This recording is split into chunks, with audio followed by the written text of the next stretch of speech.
And then finally, I will get back to you, and I will say blah blah blah blah blah blah blah blah blah blah blah blah blah, and I have to take like 2 days or 3 days to respond. You just kind of respect that, right?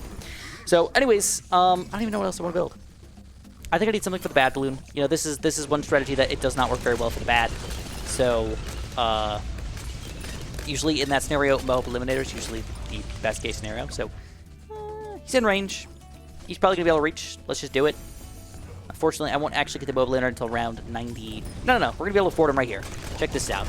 Beautiful, dude. Mob Eliminator. We're going to get the extra range on this puppy just to make sure. And we're going to put him on strong as well because you cannot change that targeting until it wraps around another 4 rounds here. Any which way, things still going fantastic. There is one thing, though. DDTs are kind of a problem. We definitely need to use our Gluestrom here to make sure we're going to take him down, though. Gluestrom, Maelstrom combo. I think we're going to be all right. All right, Gluestrom. Use the Stromage. Clearly, when the Strom is activated, it goes very, very well. But the Strom is going to eventually wear off, and the question is, can we still take them down without the big fat Strom action? And it looks like it might not be enough. Strom in the very back with the Spike Factory to save the day. Oh, nice, dude. So, anyways, all day yesterday, I just felt like I was on edge. I couldn't go to sleep last night. It took me, like, multiple hours to go to sleep, just kind of like chilling there. Did not feel good. My blood pressure is still very, very high. I went to a like immediate care clinic this morning. I made an appointment, and the doctor's like, I mean, I don't know what's wrong with you. He's just like, we can run some blood tests and see what's wrong with you, but I don't know. So I still believe that it was the inositol that I took that probably caused my issues, but I can't say for sure. You know, that's the weird thing. I cannot say for sure, like, at all, that was actually the issue, or if it was just some random panic attack type event. But the doctor specifically said, he's like, it's very rare for somebody's blood pressure to go that high. It's very rare for somebody's heart rate to go that high for any significant amount of time whatsoever, especially just kind of like standing there. And I'm like, yes, indeed, it is. So I'm having some issues, guys. I'm having some major issues with my life, and if I don't make videos for a while, I just want you to know that I am sorry. I know it sucks, but it is what it is. That was the first time that I ever had, and I don't know, and I've realized that maybe I need to stop trying to self-fix my problems, because I would love to go back to just the days where I had small visual snow problems, instead of all of the ridiculous anxiety and all the issues that I'm having right now. It's just kind of insanity. So here we go, round 99. This one could be a little bit tricky. Super Maelstrom is going to be kind of weak against them, so we're going to use everything we got here. And with the Strom action, we do take it down. All right, round 100. So at this point, I don't think it's going to be an issue as long as we can micro through the bad. Microing is actually a thing, though. Okay, you do have to micro a little bit. Here, we can get some extra damage with this puppy. Okay, so that's what I was talking about. That's no good. This is one of those things where if you do it right, it's fantastic. If you do it wrong, it's very unfantastic. All right, so this thing has to be timed so it actually murders through the DDTs instead of murdering up to the DDTs. So we're going to wait this out. We go, boop. That time we murdered through the DDTs. And then we're going to hope that we can just murder through each. Oh my god. We're going to go one murder, and uh-oh, here we go. This is not what I wanted. I just realized, look at this, man. We got a ton of freaking money over here. What are we even thinking? Let's just use it up. So let's try to just first strike through it all at the very end, instead of even trying to mess around with any of the smaller balloons. Let's see, it's pretty much dead. Kablamo! No! We still screwed it up. All right, wait. We still got a chance. Stop hurting it. No! Why do you guys have to hurt it? Why do you have to hurt it? Oh, it doesn't matter. Spirit of the Forest takes down. All right, beautiful. So we screwed up in the best possible way ever. There it is. So anyways, yeah, I'm sorry, guys. I'm really sorry that I suck so much, and I really hope that things get better for me. It really feels like things can't get worse, but I've said that multiple times before. So it is what it is. If you guys enjoyed, press that like button. Make sure you subscribe, and have a super duper delicious day.